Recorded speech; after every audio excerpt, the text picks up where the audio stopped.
Welcome to the 2021 FLL Explore season presentation. This kind of is an introduction to the program, kind of lets you know what to expect as you go kind of through the season, and then you can kind of decide if this is something for you and your family and your child.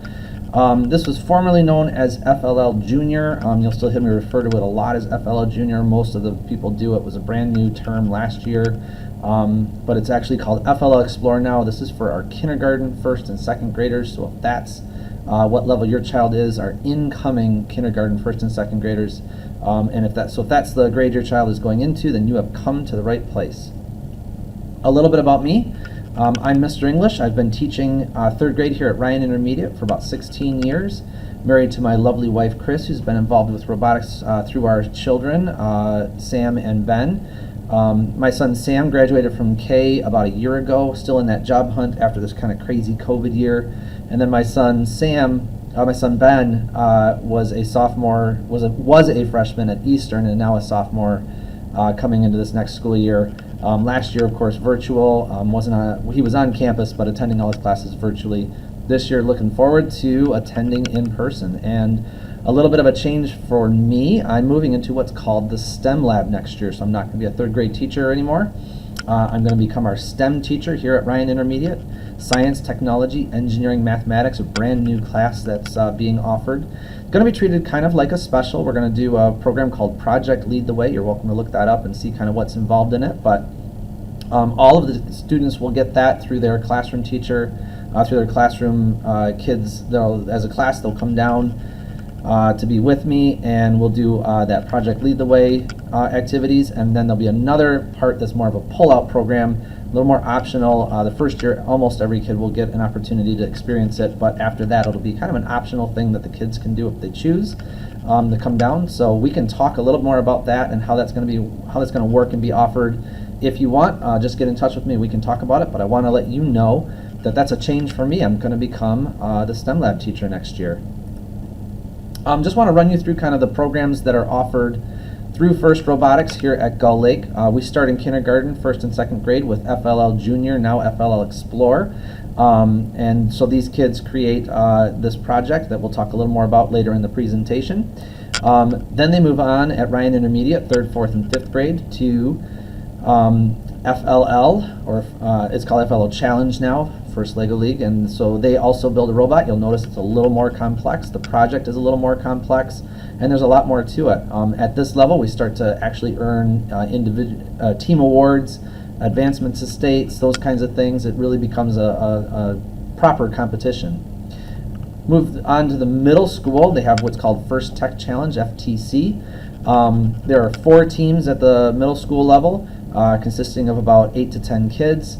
You'll notice their robots are made of metal, fabricated, programmed, still all done by the kids, still very student focused, but with the help of their mentors and junior mentors, they built some pretty fabulous robots and are also responsible for completing some projects along the way that they present to the judges to be rated on and awarded for.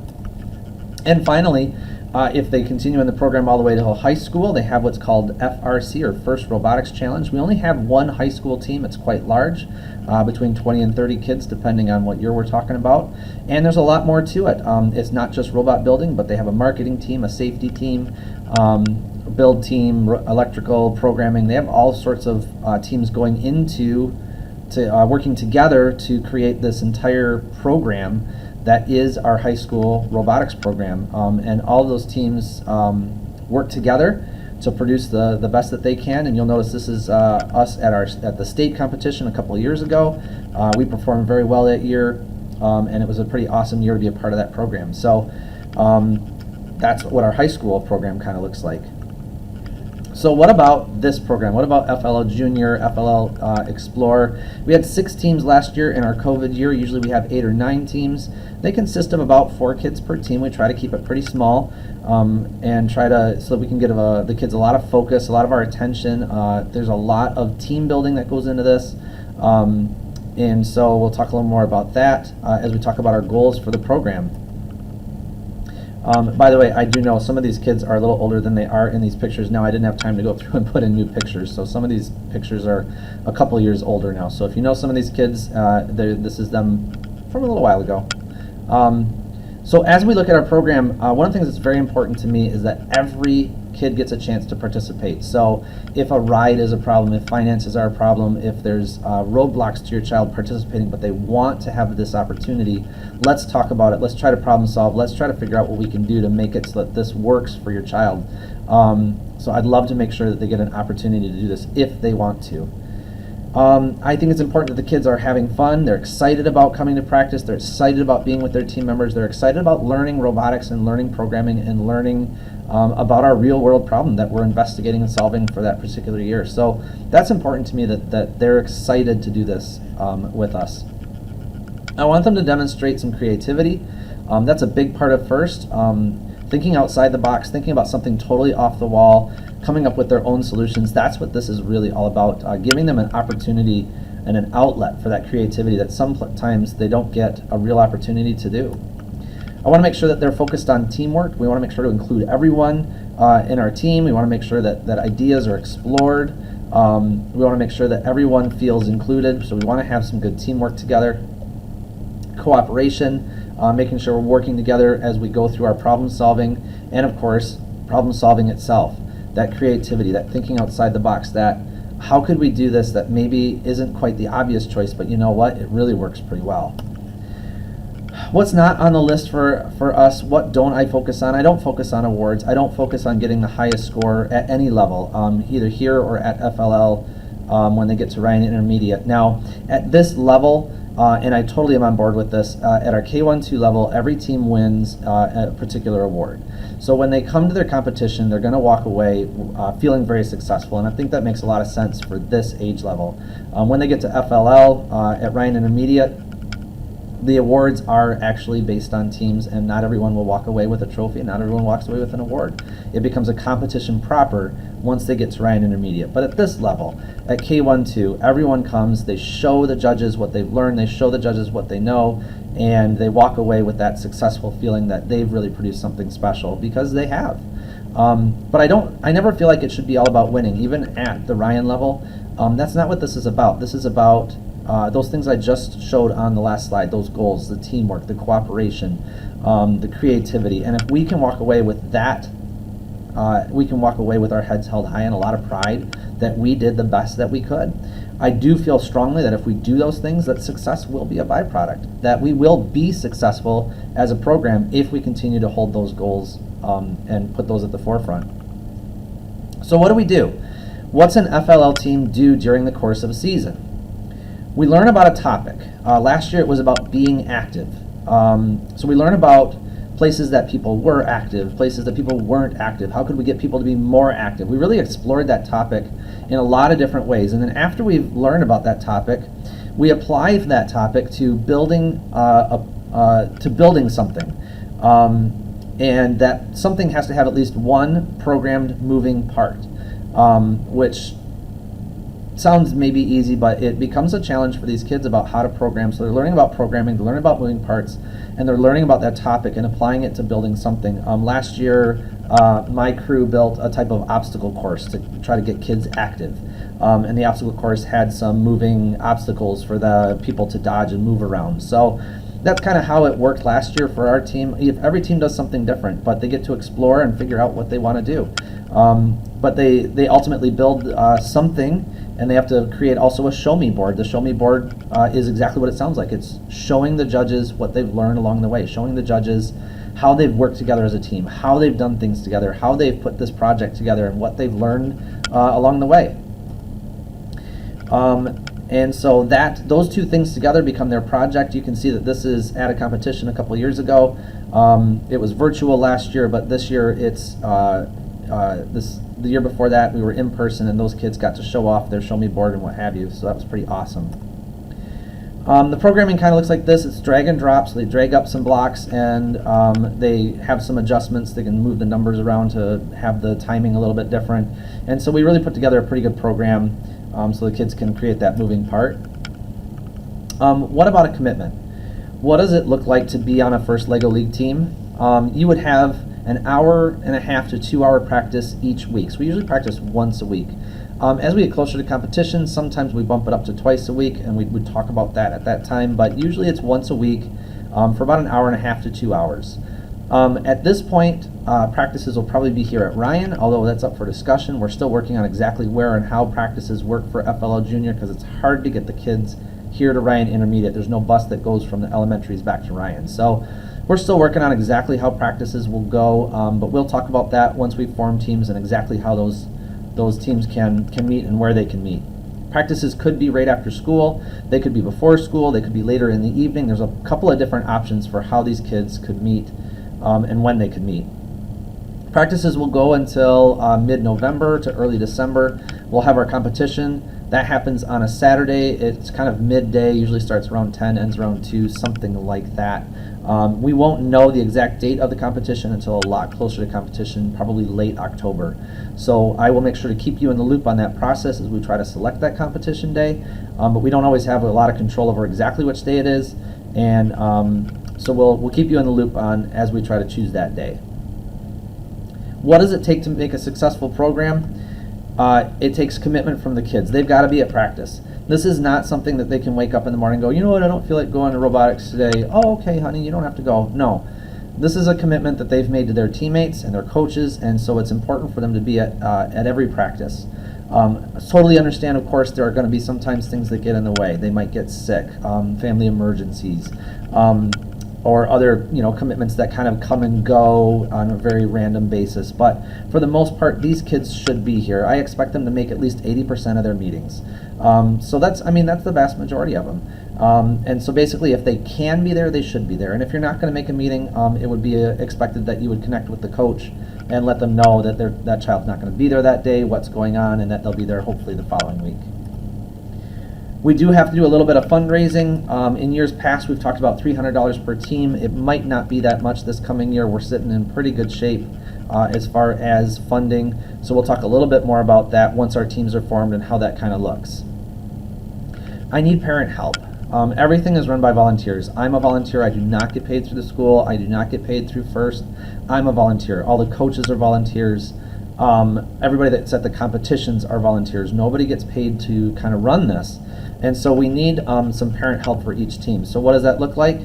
I'd like to see a coach for every team. I wouldn't mind having assistant coaches, although it's not completely required, but it's nice to have 2 adults there to kind of bounce ideas off of. So a coach for each team is for sure. An assistant coach would be preferred, someone that can be at practices. Don't worry if you haven't done this before. Most people haven't. It's a great time to kind of get your feet wet. It comes with some manuals that kind of lead you step by step, and then I'll be there to kind of help you along the way as well. I will probably check in with each team every couple of weeks just to make sure you're on the right track, make sure things are going well, see if you need anything. So there's a lot of guidance that's going to kind of help you along the way. If you're kind of considering being a coach or an assistant coach, but you're not quite sure exactly how it looks and sounds, let's talk about it, and then you can make an informed decision and kind of move forward with that. So talking with me about being a coach does not automatically put you in the driver's seat. It's something we'd talk about, though. Our teams usually need some help with their poster board, their show me board, kind of as they approach competition time, so late October, early November. So you could talk about helping your team out with that. So you wouldn't have to be at exactly every practice, but you might be able to help out with at least that part of the project. I'd like to have a little bit of a Facebook, Twitter presence with our teams, so maybe taking some pictures every couple of weeks and posting something about the team's progress. That'd be really helpful to kind of have our teams kind of out there and give our other teams an opportunity to see how you're doing. Plus it kind of gives other FLL Junior teams out there in the world to kind of see what we're doing. And I think that's a pretty powerful opportunity for us. I'd like a team photographer, someone who's taking pictures. This could be the coach, the assistant coach, but it could also be a parent that just comes maybe 10 minutes before the end of practice, pops in and takes a couple pictures of what's been produced that day, what they've worked on that day. Maybe even the kids can show you a couple things. That helps with the show me board at the end of the season. It helps me as we try to put together some things for our upper level teams. Our FRC team gets a lot of kudos for having some lower programs that they help out with sometimes. So that's a great opportunity for them to have to know what's kind of going on down with us. A snacks mom. So especially on competition day, bringing snacks and water for the team, or at least organizing that. I'm not saying that you have to buy them. So no coach, no parent should be buying things for the team. Everything can be funded through our program. You just have to kind of connect with me and tell me what you want, and I'll give you, we can find a way for you to be able to purchase that with team funds and program funds. So I'm not saying you have to buy everything, I'm just saying you have to organize it. So sometimes kids bring their own snacks, but sometimes some of the teams have someone organize a little snack break for each practice, because sometimes they meet right after school, so you want a snack right after school, right? So just someone who kind of organizes that and helps keep that in line. And finally, having buttons. You can see the kids are all wearing buttons for the program. It's a really fun thing to kind of exchange the buttons. The kids try to collect them all. A lot of teams bring buttons or some sort of trinket to pass. This is an opportunity for parents that can't be at practice to be able to do something and add something for the team, because the button making machine is something you can bring home and do off-site, off-campus, while the kids are on your own time, maybe while you're watching your favorite TV show. I don't know. But it's something you can do on your own time and when you choose to. I wouldn't mind having a paperwork parent for each team.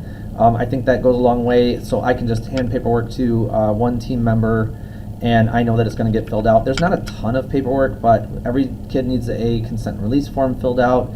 Every kid needs to be registered on the first website. Every kid needs their handbook signed, and sometimes there's some other flyers and things to kind of make sure we hand out.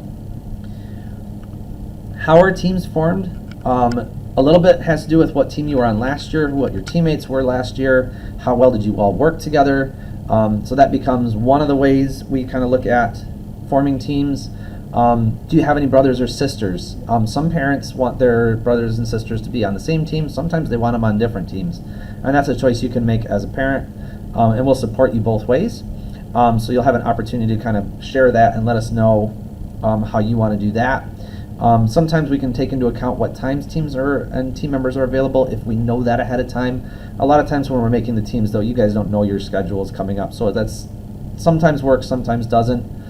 I try to make sure to spread out resources, so I'd spread out our coaches, I'd spread out our assistant coaches, I'd spread out our paperwork parents, and try to keep all the teams with some parent resources, as well as having some good kids on their team. Kids that have done it before, I try to spread them out.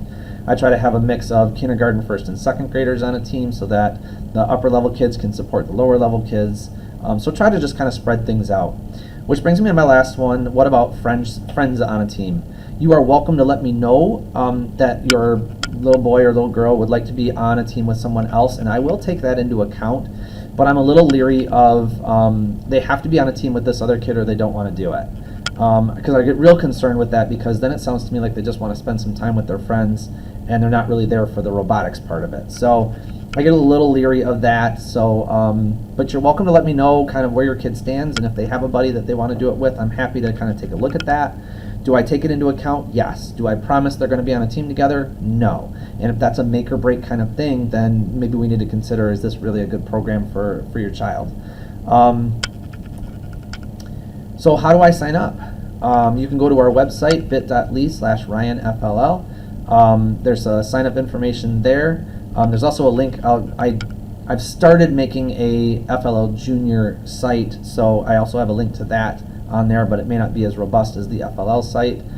You can email me, hey Mr. English, my child's interested, I'd like to try to sign up. Great, I'll send you the link and information. You can sign up directly at the sign up sheet. It's bit.ly/GLFLL21. That stands for Gull Lake FLL, First Lego League, 21 being this year.